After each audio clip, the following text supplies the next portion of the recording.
Hey ladies, it's Mocha Mommy here bringing you another video. And many times I get asked, do I have a course? Do I offer consultations or teach classes? And the answer is no. But I do have an assignment that I want to give you ladies. The assignment that I want to give you is to watch a series of interviews. Now, I feel as if I'm not really great at doing a lot of commentary on television shows because I don't watch a lot of television. But I do feel as if some of the interviews that I'm going to give you ladies to watch are going to give you really good insight on how to meet and vet friends and network successfully. I really believe that autobiographies and interviews are really great ways to get to know people, insight, not just from the person being interviewed, but the style of the interviewee actually can teach us a lot about our own interpersonal communication skills. So I'll give a series of 3 interviewers that I think it's important for you ladies to learn from, and also the people who they're interviewing and why. I really feel like if we can work on this assignment and then have maybe like a live stream afterwards discussing what we extrapolated from this can better help us network in 2023. Now, this particular interviewer is going to be a controversial choice. I want you to watch the interview style of Megyn Kelly. I want you to notice how she pretty much stays true to her own mindset and values, but yet she is very much the chameleon depending on who she's interviewing. The 3 interviews I really want to bring up are Louise Perry, Mike Rowe, and her husband Doug. Notice her tone of voice, how much she lets them speak versus how much she speaks, how she guides and leads the conversation. I think that the Megyn Kelly is a really important person to have in your arsenal. Now, although women like Megyn Kelly can definitely have its advantages, I would suggest if there is a woman like this in your professional or academic circle, that you create an A to E relationship with her. A to E relationship meaning some relationships are A to Z and some are only A to E because you can't F with everyone. Now, Megyn Kelly is a really great example, in my opinion, for young professionals. She's the type who will advocate for the younger woman. She's the type of person who can take you from the associates to the bachelor's. She's the type of person who might give you that very first little project management or delegate an activity for you to exercise your leadership skills. But also understand that she doesn't like to be threatened. So as long as she doesn't see you as a direct competitive threat, she's a good person to have as an alliance. I worked with a Megyn Kelly when I was active duty Army. Okay. I'm going to call her Major Megyn Kelly. Okay. So Major Megyn Kelly was really grateful because I was great in the sense that she would help some of the young combat medics get those additional identifiers like the Mike 6 or the basically helping people go from CNA to LVN, right? Possibly getting the advanced paramedic EMT certifications in the states that we were working in. She also would give me, when I knew that my OER or officer evaluation report was coming due, she appointed me to be a charge nurse for the night shift. She would give me small details and taskings out to other units or peripheral units to make sure that I could pad up that evaluation review so that I could be looked at favorably for my next promotion.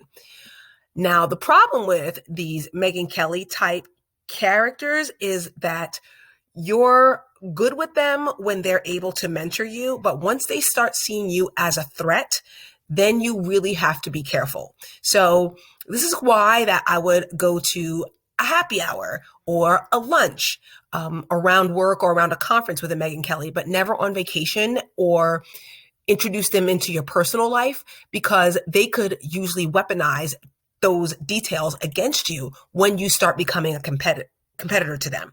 So that's why I suggest those type of people become A to E relationships and not A to Z. Also, check out the movie Bombshell. It's really about Megyn Kelly as well as the women of Fox News and their fight against the CEO and owners of that network.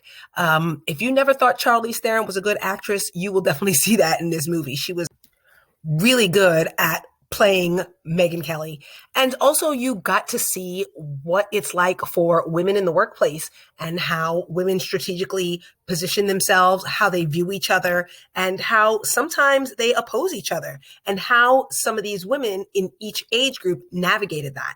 So check out that movie. Another interview I'd like for you ladies to watch, and this is an interview special done by content creator and podcaster Ben Verlander. He's the brother of Justin Verlander, and he has a special on Fox Sports 1 and also his Flipping Bats podcast. It's called Searching for Shohei. It's where he is given one of the only few interviews for baseball player Shohei Otani. Shohei Otani is a notoriously private athlete, even though being in an incredibly high-profile position. But Ben Verlander gets a really great insight into his work ethic, into his culture, and we also get a lot of Ben Verlander's personal story. We have to understand that Ben Verlander is the younger brother of a Hall of Fame caliber, Cy Young Award-winning, World Series championship pitcher who is prolific and is by far probably one of the best pitchers of our generation. But Ben had to really come out from under his older brother's shadow and carve his own path. Through that, he did that through his Flipping Bats podcast. And not realizing it, he understood that he became one of the number one downloaded podcasts in all of Japan.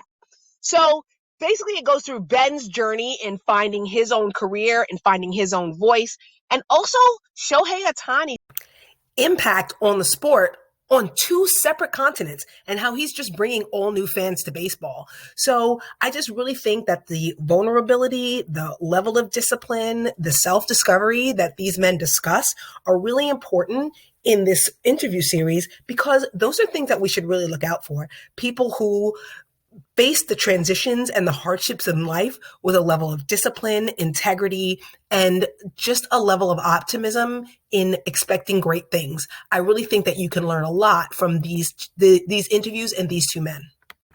The third and final interview, ladies, Oprah Winfrey and Quinta Brunson.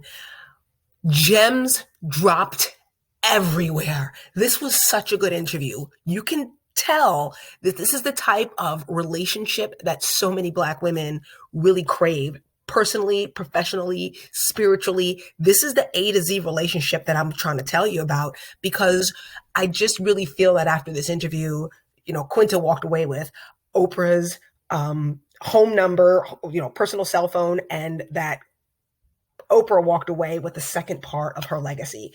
And I just really think that you ladies have to check this interview out, because both of these women have such a similar story. And even though they had never met, just the fact that Oprah was able to just inspire and mentor Quinta from a distance is just really such a perfect example. Like, ladies, you don't need anyone to hold your hand through this. You've got it. The map is written out for you. All you got to do is walk the path. And this is just a confirmation of that. So definitely check out Oprah Winfrey and Quinta Brunson. My email is below in the description box, and the point is to watch these interviewers and these interview series so that you ladies can get a clear idea of really good communication styles and when you can use them and how you can use them to your benefit. So I definitely want to have a panel of women who watch the specials, and if you can, watch the movie Bombshell, and really we can have a discussion about how we can use the information provided for our level up. My plan is to do it on Sunday, December 11th. And for those of you interested, definitely email me so we can start a conversation about how to positively network and build the confidence we need to make the alliances that are going to benefit us in 2023. This is Mocha Mommy, and I'll see you in the next video.